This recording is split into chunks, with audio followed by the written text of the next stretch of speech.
News Talk 770 AM, 92.5 FM, WBNN. Welcome back to the Yaffee program. If you miss any of the show live, the podcast, you know where to find it. Anywhere you get your podcast, make sure to subscribe. Also, give me a good review, share with your friends, all that good stuff. Joining me on the show right now is Congressman Barry Moore. He is also a candidate for the U.S. Senate. Congressman, thanks again for coming on. Hey, good morning, Yaffee. Great to be with you as always, sir. So last week on the show, I had asked you, this was before we had any strike against Iran, I had asked you if Trump ordered a strike. You said you would support it. So I'm guessing now that he has ordered this strike, Operation Epic Fury, seems to be going well. I'm guessing you support it. Tell me what you think. Yeah, I think, like I said, I trusted the president. Remember one. You're breaking up a little bit. Congressman, are you there? Can you hear me okay now? Hold on 1 minute, Yaffee. Is that better? Yeah, that's much better. Sorry sorry about that. Go ahead and start from the beginning. Yeah, no worries. You remember a few months ago when President Trump did the Operation Midnight Hammer and he took out Iran's nuclear capabilities. He said, this is the shot across the back. Y'all need to stop with this nuclear program for weapons. And he said, if not, the next time it's going to be harder on you. Well, the regime just refused to stop. They wanted to continue to build the weapon systems that are nuclear capable. We don't want them to have a nuclear weapon. We know they would use it more than likely. And in addition to that, they started ramping up their missile programs. And so they were going to try to overwhelm Israel and other regions in that part of the world's defense capabilities. And we have bases in that area, so it was imminent. And the president told them, and he even tried to negotiate with them. He said, we'll give you the materials you need and help you with your energy, but if you're trying to get to 60% uranium for weapons grades, then you're breaking the rules, and we're not going to allow that. And so they basically brought this upon themselves. In addition, I think it was coupled with the murder of 32,000 of their own citizens a few weeks ago, people that wanted their liberty, wanted their freedom. And so I just think Iran overplayed their hand. And, President Trump, he's pretty good to follow through on his promises. He's one of the few politicians that tells you if he's going to do something that he actually does it. Yeah, I mean, it seems like it's going pretty well. So overall, with the operation, I'm sure you're pleased. Yes, absolutely pleased. I couldn't be happier with the way our military has executed the missions, not only the Midnight Hammer in Venezuela when they went and got in Maduro, but also the initial phases of this young attack. I mean, it's less than about 100 hours in, I guess, but based on what I'm hearing, the feedback we're getting, our armed forces are the best on the planet, and they're doing a fine job of executing the mission. So what's your response to some Democrats saying this is an illegal war? So I've heard a couple of different takes from the Democrats. One, that he should have got authorization from Congress first. And apparently there is a bill that's going to move forward on that. Or two, they're saying it's a distraction, that we should be focused on other things and that Iran was not an imminent threat. What's your take on that? Well, they obviously were an imminent threat because they were building their missile capabilities and trying to get back into weapons-grade uranium. But in addition to that, these are the same Democrats that never questioned when Barack Obama made strikes. They didn't question Biden's strikes.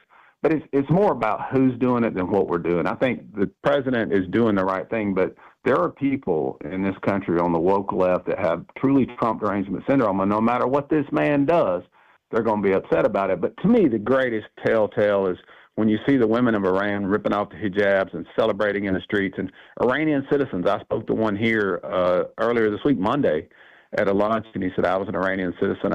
I had to flee my country. I can't go back, but you tell the president we are so grateful for what he's doing to restore our freedom and a sense of a say in how our government is run in Iran. And when you see those citizens waving American flags and celebrating what we're doing, it just makes me wonder where the feminists are. I mean, these women are getting their freedom. Women who couldn't go to parks without their husbands, who had to cover their faces, who couldn't get an education, are now being liberated.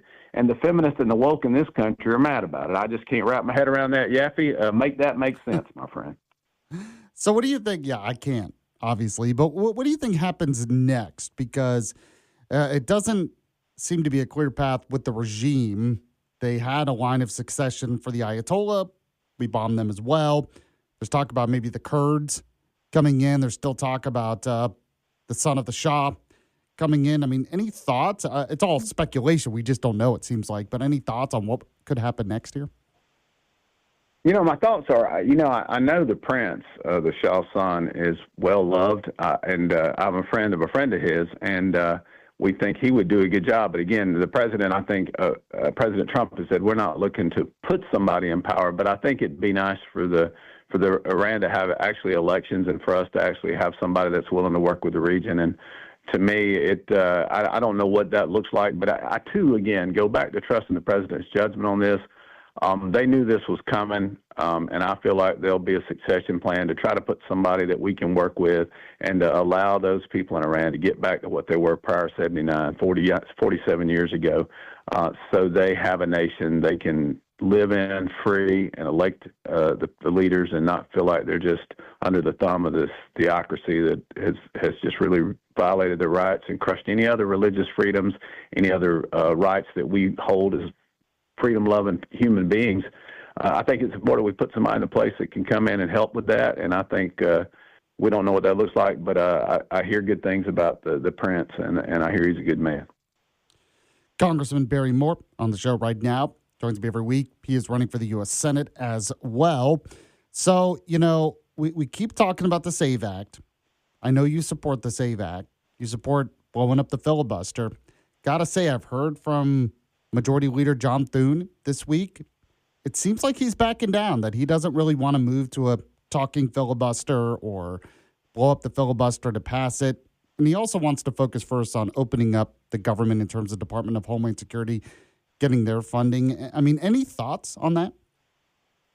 Well, I just would love to see us get the SAVE Act across the finish line. I think the president would like to see it. I think it's an 90-10 issue, honestly. I mean, no matter who you ask, American citizens, whether they're Democrats, Black, Hispanic, whatever that looks like, they want the SAVE Act. They want to make sure that citizens of this country are electing the leaders of this country to implement the policies that are part of what we hold as important to us. And why have people that are not citizens of this nation voting in our elections? You can't go around the world and vote in other people's elections. So actually talk about foreign interference in elections. We got a bunch of people voting in these elections that aren't even U.S. citizens. And so I wish they would move with at least the talking filibuster, get this thing across the finish line.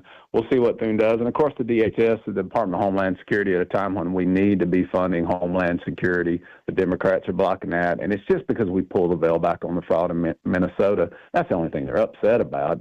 We funded ICE, but this is a way for them to kind of protest us uncovering the fraud that was going on in Minneapolis. And so, I feel like we'll get the DHS thing across the finish line. It's probably delayed a little because of what we're having to deal with in Iran, but we need to get certainly the SAVE Act, I think, is vitally important to secure these elections before the midterms.